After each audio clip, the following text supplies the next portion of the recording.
The only way to make sense out of change is to plunge into it, move with it, and join the dance.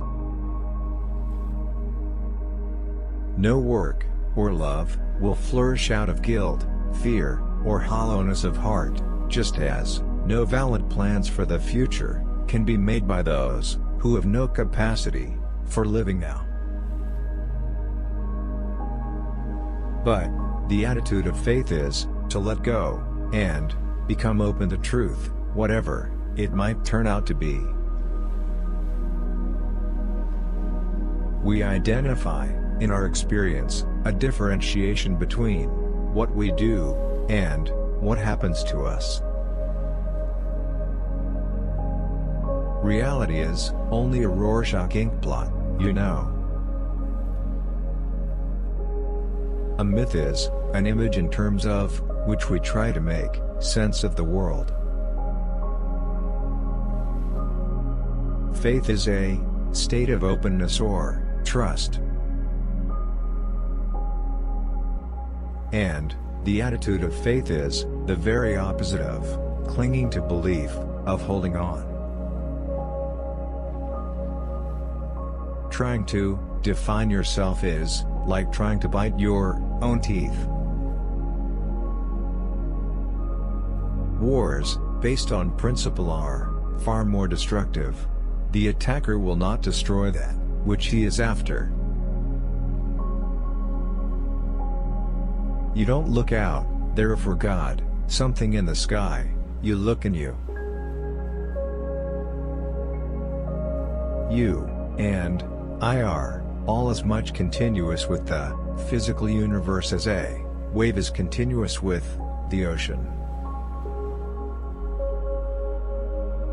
No valid plans for the future can be made by those who have no capacity for living now.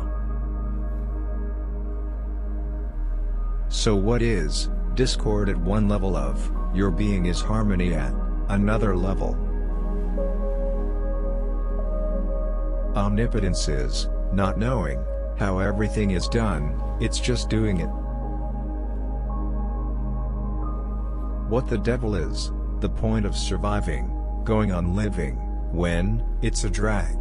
But you see, that's what people do.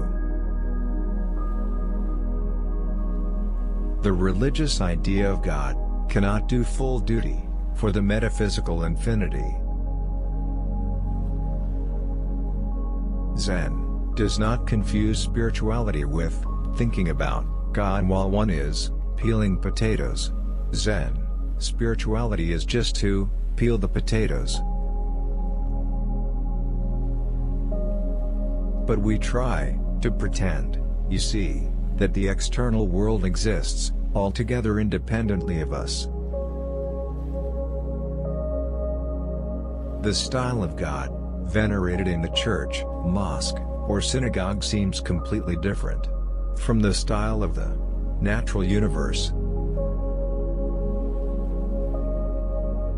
Buddhism has in it no idea of there being a moral law laid down by some kind of cosmic lawgiver.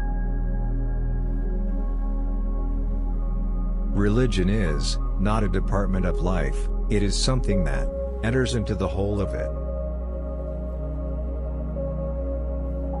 I have realized that the past and future are real illusions, that they exist in the present, which is what there is, and all there is.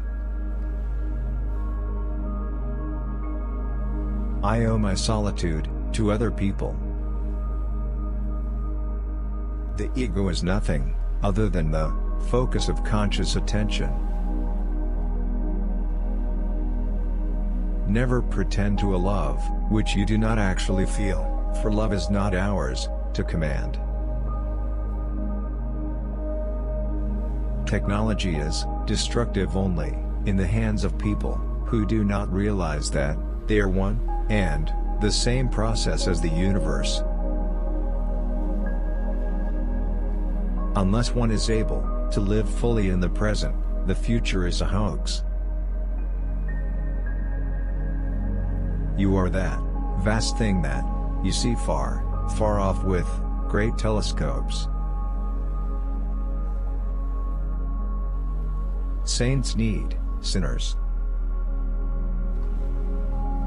But, to me nothing, the negative, the empty, is exceedingly powerful.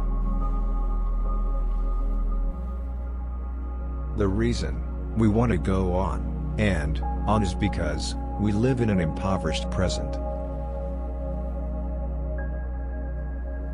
But at any rate, the point is that God is what nobody admits to being, and everybody really is.